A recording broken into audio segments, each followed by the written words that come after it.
What's up, fanboys and fangirls? Welcome to Reviewpoint episode 15. I am Tony Mango, the host of the show, the main man over at fanboysanonymous.com, and today we are going to talk about Terminator Genisys. Now, one of the reasons why I'm doing this on my own is kind of a sad one. Nobody really was interested in seeing Terminator Genisys, and it's kind of interesting because we did our For Real Movie Club earlier this month, where we broke down all four of the previous movies, and you can see kind of why. The first Terminator film, classic. Second Terminator film, one of the best films of all time. One of the best action films, at the very least, my favorite film of all time. Terminator 3, things start to change. By Terminator 4, Terminator Salvation, people aren't really on board with the franchise anymore. And I usually get a bunch of people to go see the movies together with me. You know, I like to have that big atmosphere and stuff like that. But for the people that are outside of my area that work with Fanboys Anonymous and stuff, and the people that are in my area, it was tough to get people to go. I actually only got two of my friends to go with me, and neither of them are actually a part of this website, so neither of them are into the podcast kind of things and stuff like that. But, we've got a plethora of people that we have that work for the site, and nobody was really interested in seeing it. That is something that shouldn't happen. And we're going to break down, or I'm going to break down, I should say, some of the reasons why this happened. And of course, because this is a review point, we go through not only the misses, but the hits as well. I'm going to talk about some of the points that they're going to miss out on. Because I went into this movie expecting the worst. And everybody that I've talked to has said the exact same thing. That if this movie ended up being just okay, that it was better than what they would have expected. I assumed that this was going to be just a horrible train wreck where I had nothing positive to say about it whatsoever, and,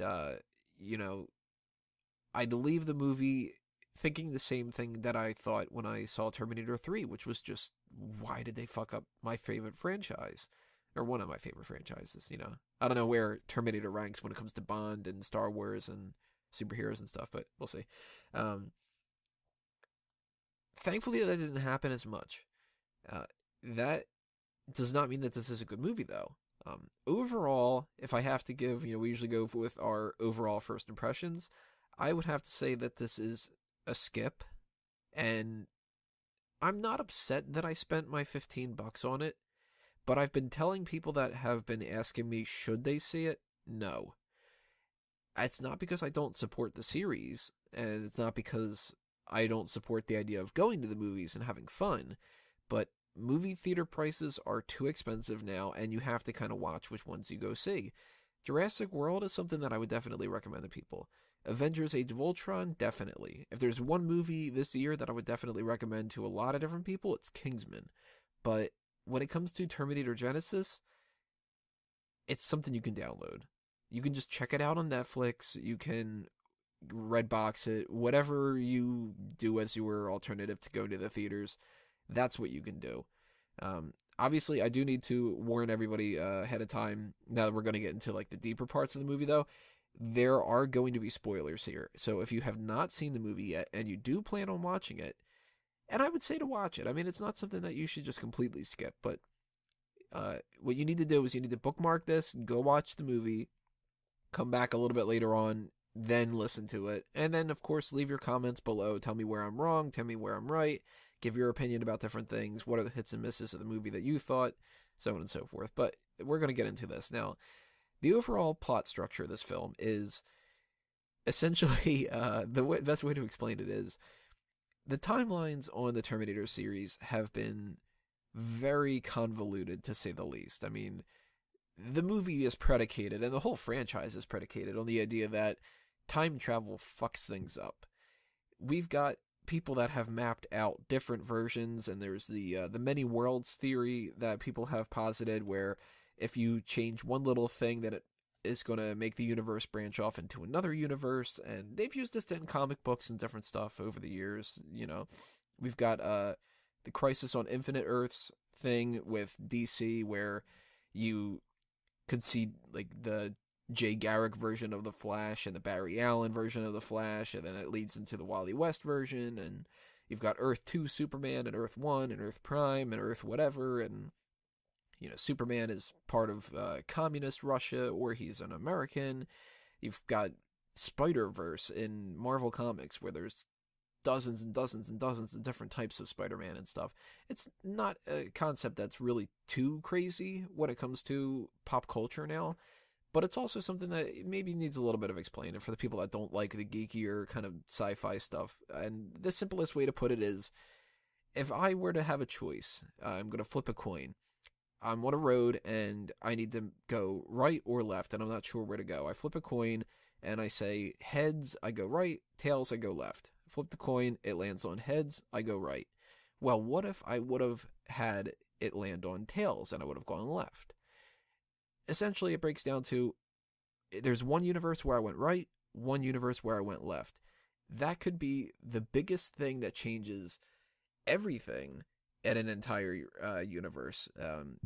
Who's to say that if you're on the superhero side of things, that the Wayne family doesn't make a left turn and they don't go down Crime Alley and suddenly Joe Chill doesn't kill Bruce Wayne's parents?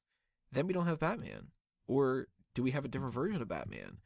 Or if you were looking on the Terminator side of things, what happens if, say, Sarah Connor gets killed? Or if somebody else gets sent through time instead of Kyle Reese? It all stems on this idea that the future, or fate, or however you want to classify it, it's predetermined and it's not. So the old films went through the idea that it was kind of a predestination paradox, where the Terminators, Skynet sends back a Terminator to go kill Sarah Connor because they don't want John Connor to be born. So the Resistance sends back Kyle Reese. Self-fulfilling prophecy, Kyle Reese ends up being the father of John Connor, and the Terminator residue that's left over, the chip and the arm, result in Skynet. Terminator 2 kind of fixes that. Kind of doesn't. It depends on your point of view. And this is where things get a little bit more confusing, because some people break it down as that there is a pre-Terminator 1 timeline where Kyle Reese is not the father of John, and going back and sending him changes it into a different world where he is. That's a little debatable. I don't know. I'm going to try to keep this a little bit less nerdy. I promise it's not going to be an entire review that's like this. But you could do this idea where there's pre-Terminator 1, there's Terminator 1, there's Terminator 2, and then even in Terminator 2, if you listen to the For Real Movie Club, I explained the extended special edition DVD where they have the deleted scenes. One of them is an alternate ending, and that is where Skynet is definitively defeated. John Connor is no longer fighting a war. He's a senator, and Judgment Day has come and gone. It's not happened. Everybody's fine. I mean, people are still fucked up, you know. I mean, the human race has still got its problems, but there's no mass extinction. There's no bombs dropping. Skynet doesn't get control. None of this stuff takes place. So in my mind, I like that ending the best. So maybe it's headcanon, maybe it isn't. That's how I view the series, this ending. There's a different point where you can jump off after that, where you can go either Terminator 3 or you can go to the Sarah Connor Chronicles TV show. That one ignores Terminator 3, and can you blame them? Because it's so terrible of a movie. But that ignores it, and it says that instead they had to jump through time again, they had to go forward, and then there's Cameron the Terminator, and, you know, it goes through that series and stuff. Or you can go with Terminator 3, and that's the one where they say that Judgment Day is inevitable, and it happens just a couple years later. There's CRS instead of the Cyberdyne system model that, you know, brings Skynet through and all that other kind of stuff. But that leads us into Terminator Salvation, and it could have been assumed that this picked up after Terminator Salvation, but this really throws all four of the previous movies and the Sarah Connor Chronicles out the window. The plot of this movie is predicated on the idea that they can go back, change everything from Terminator 1 onward, and actually even before Terminator 1. The branching off point for this universe is when Kyle Reese is sent back through time. Right before that, something happens where we find out later on at Skynet, has attacked John Connor. He actually says once he sends Kyle back that he doesn't know what happens next. That right there means that this is a different universe, because it kind of rules out Terminator 2. Now, he should be saying they sent a Terminator back to 1984, and they sent one when I was 10 years old. Not 13, like Terminator 3. Thankfully, that's one thing that this movie, I'll give it a hit for this. They get the continuity correct when it comes to that. There's no bullshit kind of stuff like Terminator 3 where they were calling him a T-101, and when I was 13 years old. None of that stuff. This is legitimate. We did our research and all that kind of stuff, so I like that. Big hit for me on that one, because that's something that you have no excuses not to do your homework. But this kind of rules out the idea that Terminator 2 happened. It goes more for Terminator 1 is the central core, and let's base it around that. And because of that, you can see that there's more of a connection, I guess you could say, to Terminator 1 than any other movie. They really ignore Terminator 3. They really ignore Salvation. There's nothing that hints to that at all. There's no Marcus Wright. There's no TX, nothing like that. Now, there is a T-1000, though. So I'm assuming that the way that they were approaching this movie is, when they were making it, they were figuring, all right, Terminator 1 and Terminator 2 were the only two good ones. Let's ignore the other ones, and let's try to go back and try to reboot and only kind of deal with those. Because do we really need to have Catherine Brewster? Do we really need to have Marcus Wright? Do we really need to have Barnes and, you know, all these other kind of side characters? It would have been kind of cool. I mean, even though I don't like those movies that much, I like continuity. So if they would have had, say, you know, one of the people in the unit that they attacked Skynet, maybe one of them is Barnes, that would have been kind of cool. But nonetheless, that's not really a hit or a miss. It's just, it is what it is. So they go back in time. There's a nexus point, and it changes to a different universe. From here on out, there is no more continuity. And actually, they take liberties with it, and they go back even further than that. And they don't really explain too much of how this works, but this movie is built on the idea that what if a Terminator went back and tried to kill Sarah when she was a kid, not what before John was born, or when John was a kid. They're going to go back even further. And I'm assuming that part of that is also because people have had these discussions over the years of, well, why would Skynet only send back a Terminator to kill Sarah? Why not kill her grandmother? Or why not go back to the 1800s and kill somebody that's direct lineage and all that? And the argument's always kind of been, well, if you go back too far, you change too much, and then maybe Skynet isn't created, because it's that self-fulfilling prophecy kind of stuff. But this movie kind of ignores that, and it kind of exists in the way of, like, give us a little bit of leeway. I'll give them a leeway. I won't give them a hit or a miss on that one. They got to do something a little bit different, you know. So instead of seeing something where Kyle's protecting Sarah, you know, that's stereotypical movie that we've seen before, where somebody's sent through time, they gotta protect them, and then that's, you know, it's the two of them against the world kind of a thing. The T-800, Arnold Schwarzenegger's character, is sent back and becomes a father figure to Sarah. This is actually one of probably my biggest hit of the movie, and that's Pops, is what they call him, which is kind of funny. I mean, we've got Uncle Bob from Terminator 2, and then this one's Pops. He plays a different type of character, but he plays the same one too. And when I was talking with my friends after this, we were just breaking down, you know, some different things and saying about, like, it's kind of interesting that there aren't many things about Terminator 2 that carry on in this movie. There are some, of course, you know. I mentioned the T-1000, the Dyson families and this and stuff. But one of the biggest aspects is the fact that this Terminator acts like the Terminator from Terminator 2. And I kind of got the impression that they were building this up as, like, what would have happened if the Terminator didn't destroy itself, or, well, you know, give the controls to Sarah at the end of Terminator 2.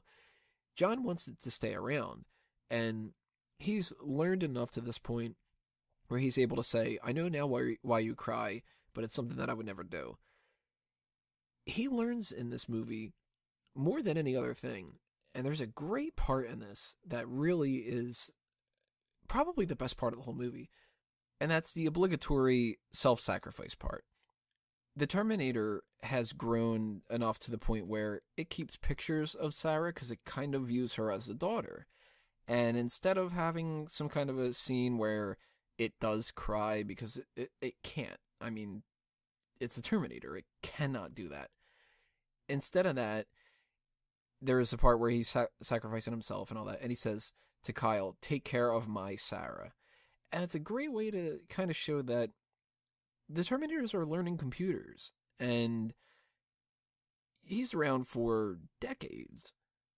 I think, like, what would it be? Like, Sarah's in her 20s. So it's been at least 10, 20 years. I don't know, like 30, 40 years or something like that. I don't know. But whatever the case may be, he's around for that time. And in that time, he should have learned more about how to interact with a human. And he's grown this attachment to Sarah, and it's actually the better love story of the two, oddly enough. I mean, it would be creepy if it was a romance, but if there are 4 kind of interlocking love stories here, I mean, you've got Kyle and Sarah, which is crap in this movie. I'll break that down in a minute, though. You've got Sarah and John, John and Kyle, and then Pops and Sarah. And the only real good one is the idea that you've got Kyle has been sent back through time to be Sarah's one true love kind of thing. And that is pointless in this movie. I mean, acting is one thing that gets into the way. I'll talk about that in a minute too. But in the movie, there really isn't any romantic connection to it. Even in the first Terminator 1, I'll admit, it's kind of forced a little bit, but at the same time, you can see a little bit of a reason why the two of them would get together. He has already said, I came back through time to protect you, and I love you, and all that other kind of stuff. And she is in this emotional roller coaster, and this guy's protecting her, and it's one night that they stay together, but she can tell that he loves him and all that other kind of stuff. In this movie, they just argue with each other, and it's really annoying. There's more of a love between Kyle and John than there is for Kyle and Sarah. And then Sarah's got her thing with Pops and stuff, but the interesting thing about that, and this is another big hit that I have with the movie, is we haven't seen this before, where the Terminator is the father figure, and Kyle has to kind of fight the father figure for Sarah's affections, sort of. Like, we had Sarah versus the Terminator and then John in the middle before, but it was more so, I want to kill this Terminator, that's the end of the story. And John going, well, this is my buddy, and her saying he's going to die eventually. There wasn't really any kind of, like, emotional stress when it came to a familial role, because the Terminator was fulfilling the father kind of role, but he wasn't acting like a husband. And in this one, Pops, which they put him as Guardian, which is kind of weird. So he's Pops throughout the whole movie, but they label him as Guardian. I don't quite understand that. That's a little miss there, a little nitpicking. But he acts as Sarah's father. And anybody knows, when you are dating somebody, if you're on the male side of things, you're public enemy number one, basically, when it comes to your father-in-law. When it comes to the women that are dating the men, of course, the mother-in-law is it happens with everybody and stuff like that. It's one of those tropes of comedic stand-up material and shit. But seeing Kyle fighting a Terminator on an emotional spectrum for the affection of Sarah Connor and then getting the approval of him, that was cool. I liked that a lot. And I read a story on Reddit, and I can't remember the person's name. I apologize. I should have written it down, but I've lost track of it now. But there was a user on a subreddit that was talking about how he went to go see Terminator Genisys with his father, who's really up there in his age, and he has dementia, I think is what it was. But he just hasn't been himself and stuff. And when they went to go see this movie, and there's a running gag that, the Terminator can't interact with humans that well, and he's very cold and all that, because he's a fucking Terminator, But that he has this, like, smiling gag, and it's nice to meet you, and that kind of stuff. And at the end of the movie when he has given Kyle Reese his permission to date Sarah, basically, and all that, and he smiles at him. Apparently, these two people in the movie theater, the guy and his father, the father was smiling, and it was something that was out of the blue, like he hasn't seen that happen and stuff, and it really put a smile on his face. I got that too. I mean, that was a cool little moment. Unfortunately, now we're gonna start to get into the negatives. And there are a lot more negatives in this movie. Kyle Reese is supposed to kind of be our main character. He's the lens in which the audience is looking through this movie. He's our protagonist. He's the guy that doesn't know what's going on. Sarah Connor has already grown up with this Terminator. She knows that the timeline is messed up. She knows pretty much everything that we don't know. And she's the one explaining everything. Unless the Terminator is. Because the Terminator, of course, knows even more than she does. But Kyle is an idiot in this movie. And he's a jerk. And he just is not heroic either. I don't want to blame this on Jai Courtney, because a lot of people give Jai Courtney a lot of flack. And they kind of do give him like the Michael Bay treatment, where it's like, it's fun to pick on him so he can't do anything right. And that's too harsh. The guy is not the best actor in the world. He's not going to win best, actor next year for this role or anything like that. But he's not the one ruining movies. I mean, he might not help. He might hurt it. He might just kind of be in the background or whatever. But this movie doesn't live or die based on him. And he's not even the only bad actor in the movie. I mean, there's problems with everybody.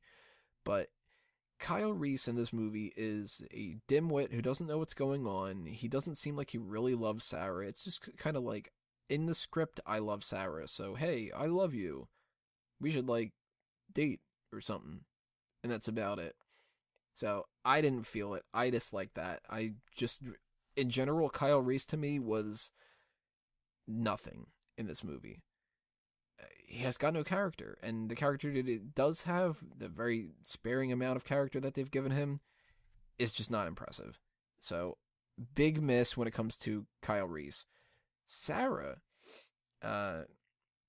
Emilia Clarke is no Linda Hamilton, and I'm not a Game of Thrones fan. I know a lot of people that are actually buzzed about this movie because she's in there and they like Game of Thrones, and to me that is the stupidest thing that you can do when it comes to a movie. I've never understood the logic of, I like that actor in that other thing, so I like this movie because I like that other thing. Look, I like Kevin Spacey. He's one of my favorite actors. He kicks ass in The Usual Suspects. He's a better Lex Luthor than a lot of other people have in that, really bad version of Superman and Superman Returns. He is amazing in American Beauty, but I've seen some shitty Kevin Spacey movies, and just because he's in there and he's somebody who's a great actor and stuff does not make the movie good. Just because Emilia Clarke is Sarah Connor doesn't make her a good Sarah Connor. Linda Hamilton is believable as the badass version of Sarah Connor, and I don't believe it with Emilia Clarke. She looks like she's 16 and couldn't take down anybody that she takes down in a fight in this movie at all. Of course, she has a gun, and of course she's going to take somebody like me down, but at the same time, you're fighting Terminators. You're supposed to be a hardened, battle-tested killer, essentially. I don't buy it whatsoever. And she's also so bitchy in the movie, and it's really annoying because there's this kind of mentality, and it comes into play a lot in action movies, where people are like, well, you can't be the damsel in distress, so you have to be tough. And to be tough, you have to be argumentative. You don't have to be argumentative. You don't have to be bitchy to be a strong female character. Sarah Connor was a strong female character in the first and the second movies. The first one, not as much. The second one, definitely. And of course, she was bitchier in the second one. But she isn't bitchy in a way where, she's bitchy to the audience, almost. She was just mentally fucked up and taking it out on different people, and that's what happens. This Sarah Connor, Kyle Reese comes back and she's like, oh, fuck this guy. What? He didn't do anything. What the hell are you complaining about? This guy's here to protect you. He apparently loves you, or apparently that's what the script says he does. And she's so cold to him, and it's really bothersome because if she's supposed to be somebody who loves him and all that, by the end of the movie, they flipped the switch on it, and they didn't build up to it. I didn't believe at all at the end of the movie that Sarah loves Kyle. I believed that she just kind of went like, meh, he's here and he's not bad looking. So that's a miss. But the relationship between her and the Pops character, that's cool because it's a good way to do something different. I don't know if this is something they should be doing in the future anymore. Spoiler alert, of course. Arnold survives the movie. Of course, he's going to be in another one because he's the franchise player. But they already did the self-sacrifice. They already did the whole, you can tell that he cares for Sarah and stuff. I don't know what the plot would be for another film that would involve the whole familial unit kind of thing, but I'll leave that up to them. So, other than the my Sarah thing and stuff like that, the difference when it comes to the Terminators this time around, you've got Pops is the same T-800, and they do this through line throughout the movie of old but not obsolete, which is kind of cool. They show him, his hand is a little bit messed up, and he's got to kind of bang it out. Old people have like their messed up hips and stuff like that, so they use that trope a little bit. But I like that was kind of interesting because eventually they do wear out. I mean, the machines. I've got old computers that don't work. I've got old CDs that skip and everything because they've just worn out over the years. He's a Terminator. He's a machine. He's going to do that. And at the end of the movie, there is a whole sequence where they have the polyalloy liquid metal stuff that the T-1000s are made out of, and somehow he becomes a T-1000. It's really kind of like phlebotinum, Deus Ex Machina, kind of like movie magic that they do this, because it really doesn't make much sense, but then again, it's a Terminator movie. A lot of stuff doesn't make much sense. So Terminator's a T-1000 now. He gets an upgrade. I don't know what that's going to be like in the future. I don't know if that's a hit or a miss yet. I kind of like it. It's kind of a hit, but at the same time, I think I'm going to look back on this as a miss because can you really picture Arnold Schwarzenegger playing the liquid metal version where if somebody shoots him, it just like makes a little hole, and if he punches somebody, that it's just kind of like a wet blanket? I don't know. So I'm curious about that. But our main Terminator, other than him, is John Connor, and they spoiled this in the trailers. Huge miss in this movie, if not the biggest miss. You can't advertise a movie where you just flat out tell people what the big twist is. What would people have done if the Sixth Sense movie was advertised as, spoiler alert for this if you haven't seen it, and holy shit if you haven't, you don't know the spoiler by now, but if you're watching the trailer and it's, I see dead people, and you're one of them, Bruce Willis, that wouldn't fly. Nobody would give a shit about the movie anymore, and because of this, that hurt this movie so much. Imagine what you would have thought if you went into this movie and you assumed that Byung-Hun Lee, I think is how do you pronounce his name, the one who's playing the T-1000, if you assumed that he was some kind of like T-1000 upgraded hybrid thing, and then it turns out, holy shit, it's John Connor, that would have been a huge twist. And it might have pissed people off even more. It might have made it better, I don't know, but I know I like being surprised more, and that was disappointing. Big miss for that. Big miss in John in general, though. Like, I like the new model. I like the nanotech kind of thing. And it goes with the tradition of instituting a new brand of Terminators. In each film, they've done something different. The first movie's got, of course, the Terminator. You can't do anything different than that. And the HKs and stuff. Second movie has a T-1000. Third movie's got the TX, unfortunately. And the T-850, I guess you could kind of say. God, that movie's terrible. Salvation has whatever they classified Marcus Wright as. Was he he's at the T-700, I think, right? I don't know. Whatever he is. Leave a comment below. Tell me if you think you know what he's supposed to be. But he's the hybrid kind of thing. And then in this one, you've got the nanotech. But my fault with John is twofold. Number one, I don't like the idea of John being a Terminator. John is the savior of the human race. That is the plot of this movie franchise. And when you get rid of him And they don't even wrap it up in a way where he can be still in the future. He's just like written off, like, fuck John Connor in this movie. Big miss. I don't like that at all. This shouldn't be about Sarah Connor and Kyle Reese. This should be about Sarah Connor and Kyle Reese making the human race's savior. This is John Connor's story. His parents are integral to that. And obviously that's the whole plot of the first Terminator. But without John, they're just two people that are, in the mix of something that they can't win. It's supposed to be John Connor is the savior.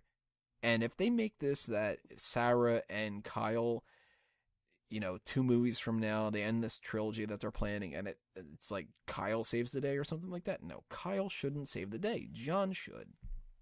I mean, you've got your own rules for this universe. That's how it's supposed to be dictated. James Bond is the spy who wins at the end of those movies. You don't have a movie, that James Bond movie, where 009 saves the day all the time. Because it's a 007 movie. John Connor is the main character of the Terminator franchise. He should be the one that stops Skynet. Otherwise, this whole thing's pointless.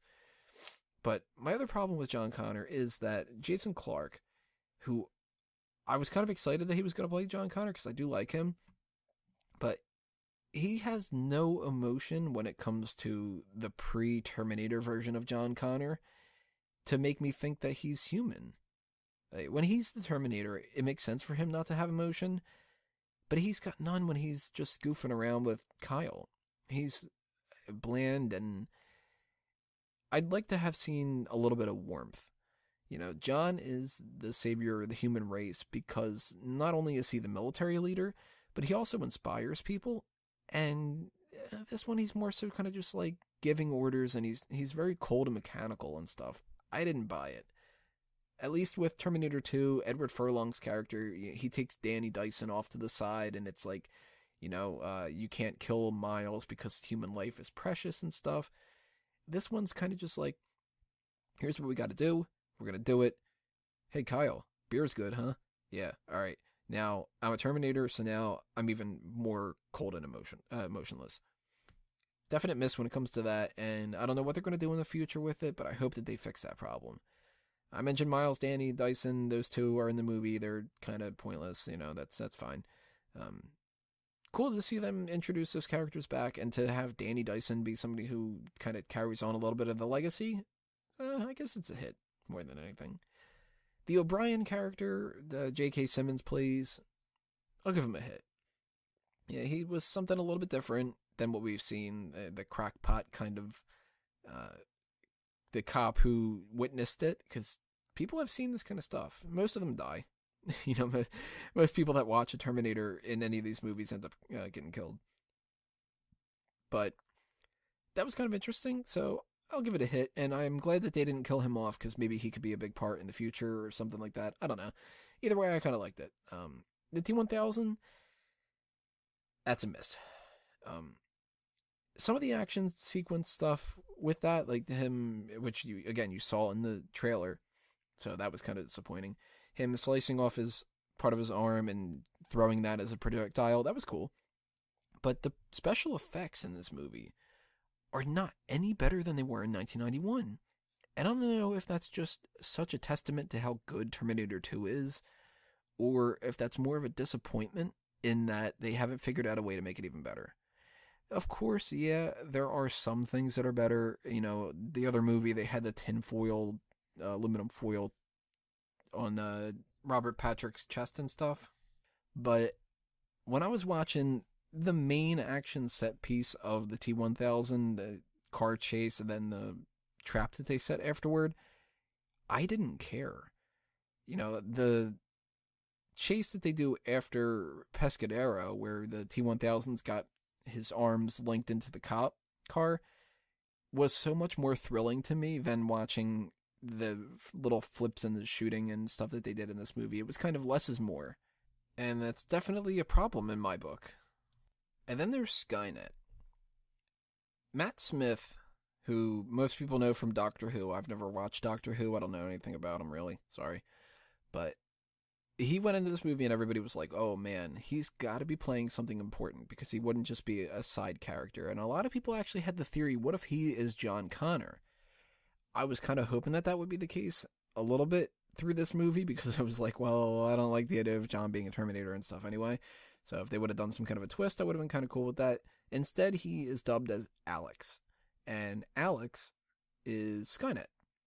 He is a human representative, which is, again, kind of a hit, kind of a miss. Skynet's defeated at the end of this story. I mean, the human race is going to win, no matter what. Every movie ends with the human race essentially going to win.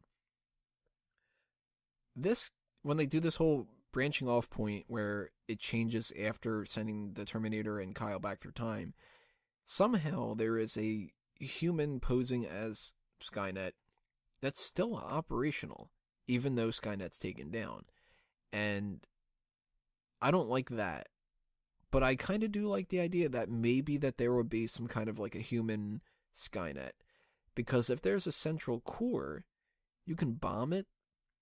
But if there is an infiltrator unit and you aren't sure that is actually like the core of Skynet, then it's a little bit harder, kind of. It's a little bit easier to destroy, but it's also a little bit harder to even know to attack it. So I guess that's another one of those things where I don't know if I'll look back on this and give it a big miss or a big hit. Right now I'm in the middle of the road. I'm in a ricochet, I guess you could say. I mentioned the T-1000. It was a problem when it came to the aspect of like what, the special effects and stuff like that. But that's my only real nitpick when it comes to special effects. One friend of mine said that it wasn't good when it came to the visual effects, that it was like the CGI looked really bad, and really that didn't look bad. The only part that looked a little bit cheap to me were the sections at the beginning of the movie where the Skynet, like the endoskeletons, are kind of walking around. They looked a little bit CGI, and that was a little bit annoying, but we've seen worse. Although I gotta say, the best thing that we've seen so far when it came to any of the endoskeletons was Terminator 2, and it was just practical effects. Practical effects can look so much better if you're able to pull it off. Stan Winston knew how to pull that shit off.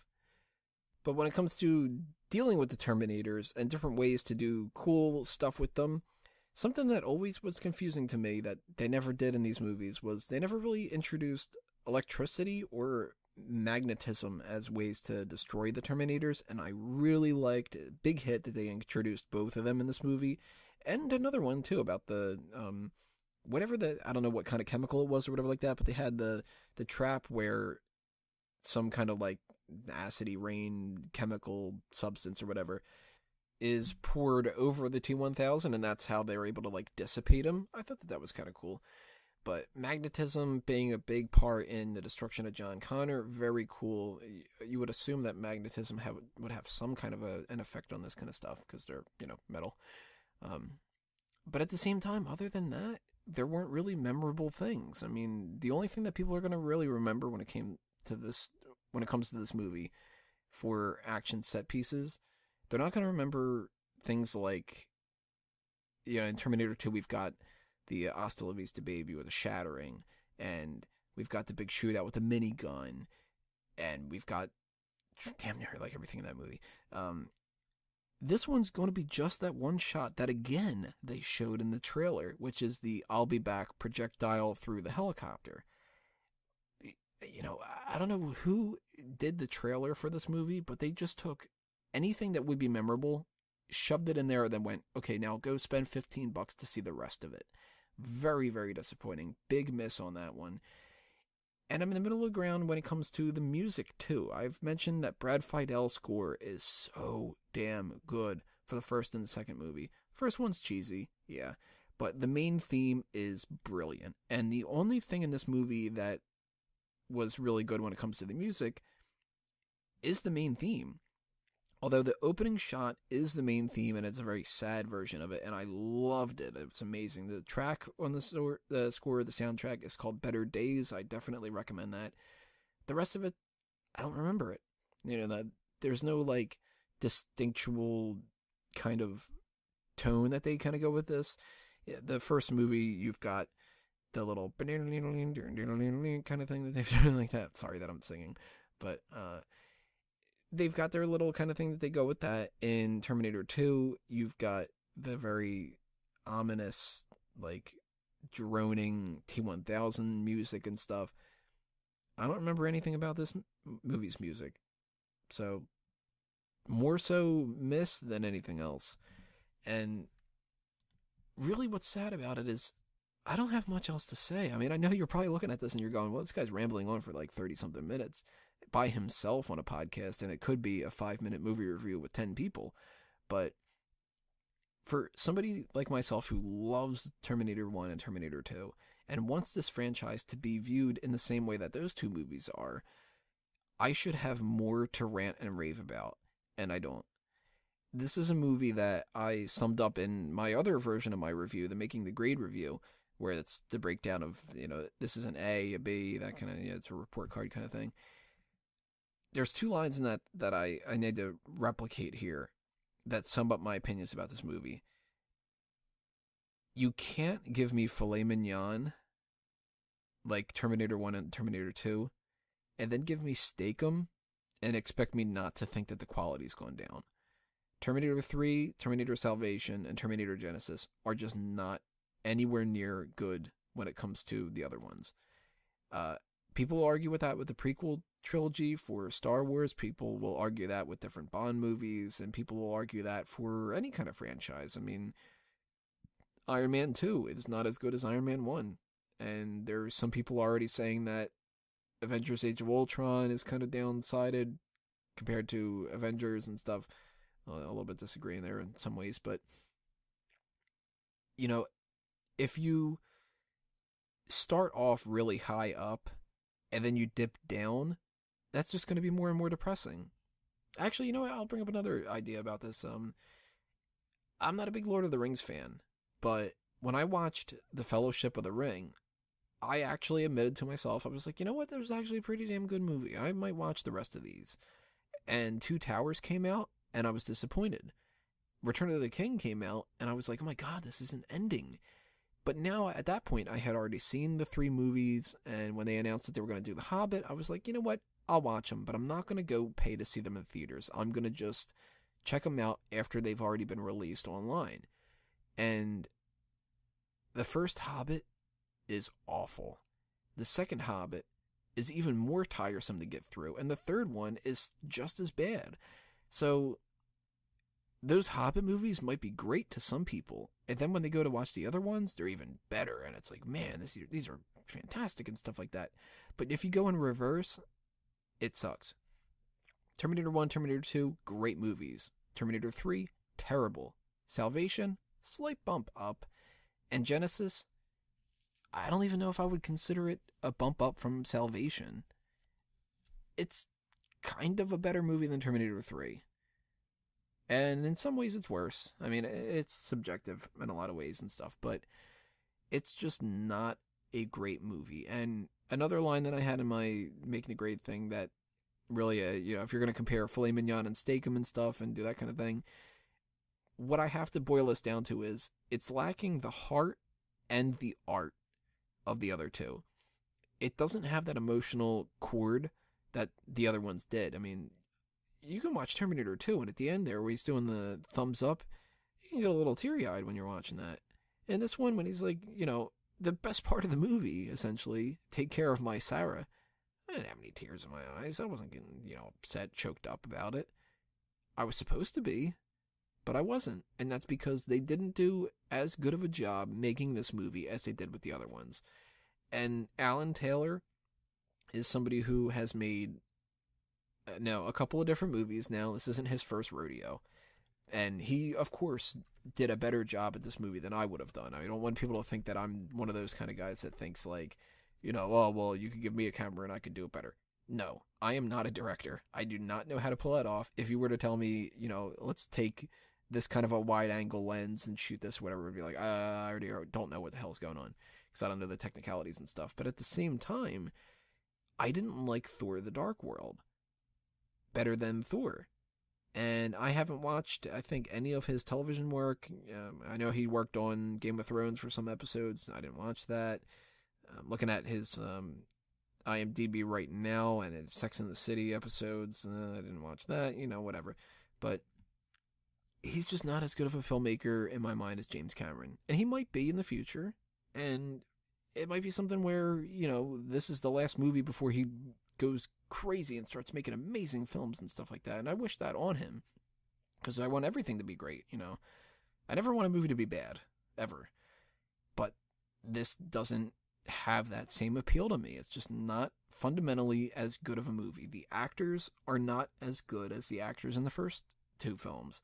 The directing is not as good. The score is not as good. The effects aren't as good. The action's not as good. Everything about this movie is just not as good. But it's better than I expected it to be. And that's kind of saying a lot, and it's kind of saying nothing, because if I went into this movie expecting it to be the most god-awful piece of trash in the world, and it wasn't, that's a plus, but it's still not a good movie.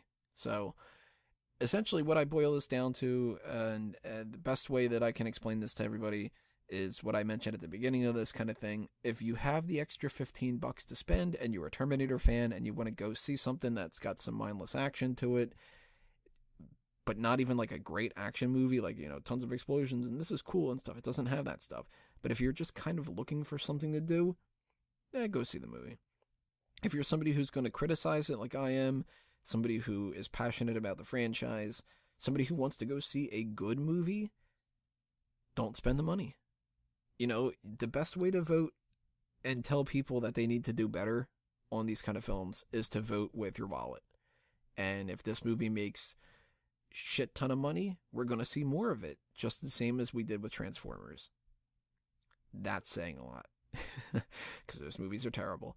But if it doesn't do that well, and it kind of screws up the plans that they were going to have of this new trilogy, maybe they'll just kind of let this franchise go and put it to rest. And maybe that would be the best thing for it. I hate saying that, but that might be what is best. So, before I say goodbye to you guys, I just want to give you a little breakdown of some different things that you guys should know that's happening right now with Fanboys Anonymous. Of course, I mentioned before, we did the 4 Reel Movie Club of the first 4 Terminator films. So if you are interested in hearing more positive things, definitely go check that out. Although you might want to skip Terminator 3. But we've got other reviews coming up soon. The next film that I know for sure that we're going to review is going to be Ant-Man. So you can definitely check that Reviewpoint coming up, June 17th or something like that. I think it's when it comes out. Around that time, a day or so after the movie comes out, we'll have this up. But I'm also going to try to get some people to figure out stuff with Mission Impossible. That might be our next 4 Reel Movie Club, the first 4 films in that franchise. We might do a review point of that film. We're going to try to have another group meeting this month. We're going to try to do as many things as possible. So if you're interested in having more of these podcast discussions and stuff, then definitely keep checking out this channel. Subscribe on iTunes, on Stitcher, and if you're listening on there and you want to go to the YouTube page, that's youtube.com/fanboysanonymous. Our Twitter is fanboysanon. Our Facebook is .com/fanboysanonymous. And me personally, I have all sorts of different avenues, different things you can follow me on Facebook, Twitter. My wrestling website is smarkoutmoment.com, and there's podcasts when it comes to that and stuff. There's the All Talk Show, which you can find on facebook.com/all talk show. That's where we will tell you guys when we're going to do our random episodes. But if you want to check that out in the archived edition, that's iTunes, Stitcher, and YouTube. Everything's always those 3. So you guys just, you click on one of our things, you'll find links to all sorts of other things and stuff like that. Make sure you guys leave your comments below here. Tell me what you think that the hits and the misses of Terminator Genisys were. Is this something that was good for the franchise? Is it something bad? Is it something that you are glad it happened? Or is this just another downgrade for this franchise? Leave those comments, subscribe, like, share, favorite, all that other kind of jazz.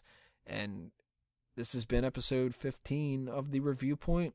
I think that I'm done shooting the breeze on this one. Thank you for joining me. I'm Tony Mango, and despite the flaws in this, I am still a Terminator fanboy. So I will see you next time, everybody.